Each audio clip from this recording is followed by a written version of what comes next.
الرحيم عن فاطمة الزهراء عليه السلام بنت رسول الله صلى الله عليه وآله قال سمعت فاطمة أنها قالت دخل علي أبي رسول الله في بعض الأيام فقال السلام عليك يا فاطمة فقلت عليك السلام قال إني يجد في بدني زوف فقلت له أعيذك بالله يا أبت من الزوف فقال يا فاطمة ائتيني بالكسوة اليماني فغطيني به فأتيته بالكسوة اليماني فغطيته به وصرت أنظر إليه فإذا وجهه يتلألأ كأنه البدر في ليلة تمامه وكماله فما كانت إلا ساعة وإذا ببلدي الحسان قد أقبل وقال السلام عليك يا أمه فقلت عليك السلام يا قرة عيني وسمرة فؤادي فقال يا أمه إني أشم إنك رائحة طيبة كأنها رائحة جدي رسول الله فقلت نعم إن جدك تحت الكسوة فأقبل الحسن نحو الكسوة فقال السلام عليك يا جدة يا رسول الله أتعزم لي أن أدخل معك تحت الكسوة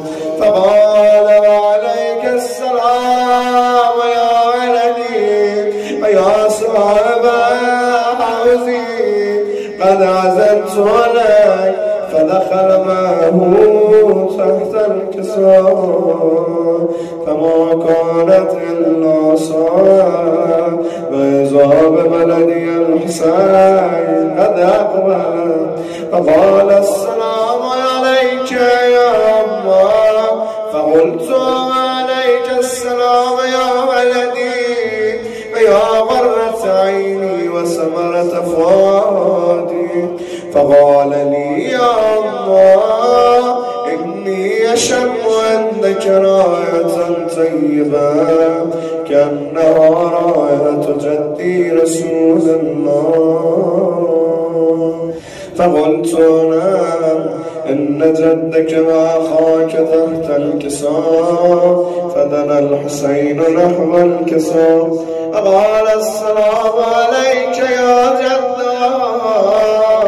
السلام عليك يا من اختاره الله أتعذر لي أن أكون معكما تحت الكساء فقال وعليك السلام يا ولدي ويا شافع أمتي قد عزمت لك فدخل معهما تحت الكسوة فأقبل عند ذلك أبو الحسن علي بن أبي طالب فقال السلام عليك يا بنت رسول الله فقلت وعليك السلام يا أبا الحسن يا أمير المؤمنين فقال يا فاطمة إني أشم عندك رائحة طيبة كأنها رائحة أخي وابن عمي رسول الله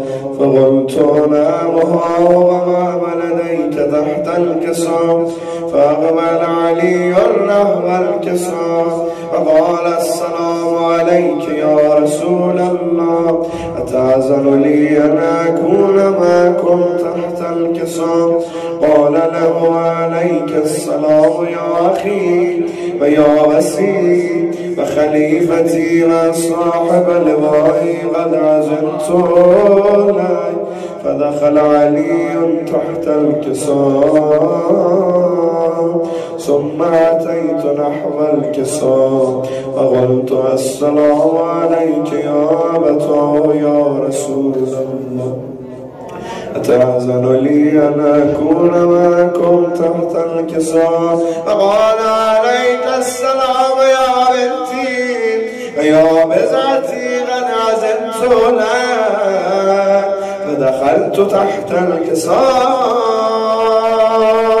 فلما اكتملنا جميعا تحت الكساء أخذ عبي رسول الله بطرفي الكساء فأومى بيده اليمنى إلى السماء فقال اللهم إن هؤلاء أهل بيتي وخاصتي وهمتي لحمهم لحمي ودمهم دمي يعلمني ما يعلمه ويحزنني ما يحزنه.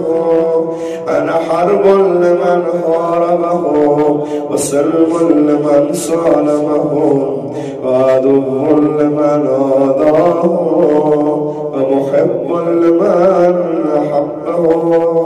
إنهم مني وأنا منهم فاجعل صلواتك وبركاتك ورحمتك وغفرانك ورضوانك علي وعليهم وأذهب عنهم الرجس وطهرهم تطهيرا.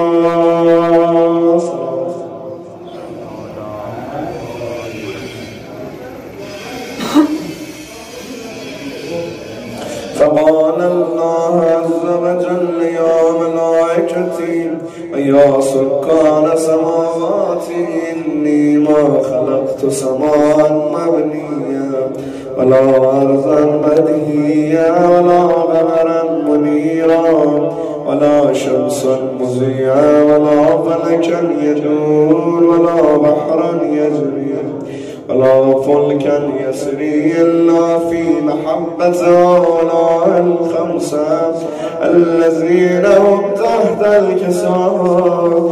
فقال الأمين جبرائيل يا رب ومن تحت الكساء؟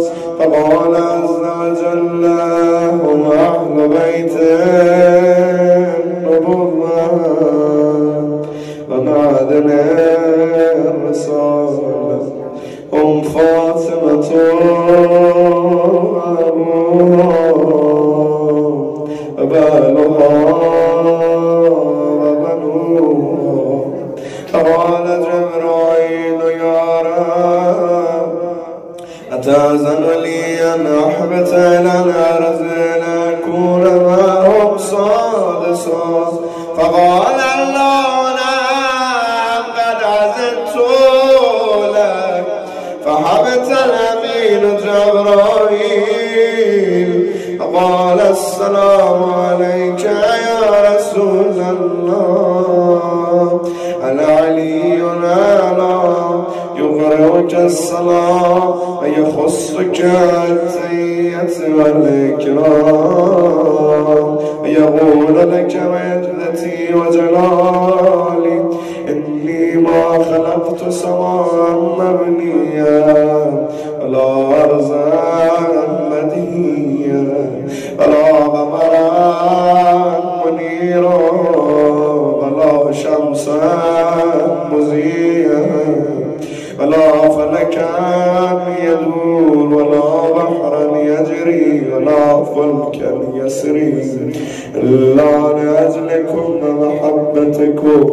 وقد عزم لي أن أدخل معكم فهل تعزم لي يا رسول الله؟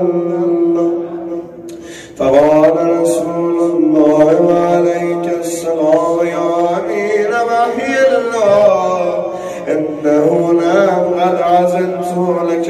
فدخل جبرائيل معنا تحت الكساء فقال الأمين إن الله قد أوحى إليكم يقول إنما يريد الله ليذهب عنكم الرجس أهل البيت ويطهركم تطهيرا. صلوات الله.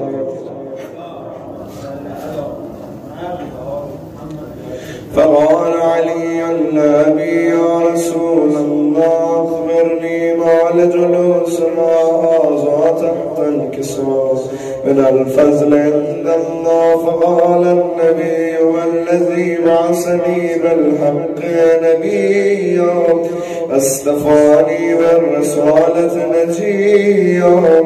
وذكر خبرنا هذا في محفل من محافل أهل الأرض فيه جمع من شيعتنا محبين إلا نزلت عليهم الرحمة وحفت بهم الملائكة واستغفرت لهم الآن يتفرقون.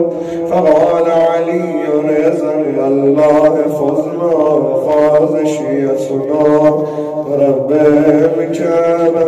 فقال أبي يا رسول الله يا علي الذي بعثني بالحق نبيا واصطفاني بالرسالة نجيا ما ذكر خبرنا هذا في محفل من محافل أهل الأرض فيه جمع من شيعتنا ومحبينا فيهم محموم الله فرج الله عنه ولا مغموم الله وكشف الله غمه ولا طالب حاجة إلا غزا الله حاجته.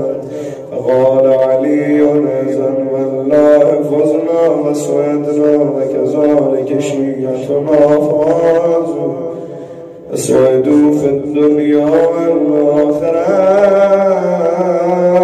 ورب الكعبة.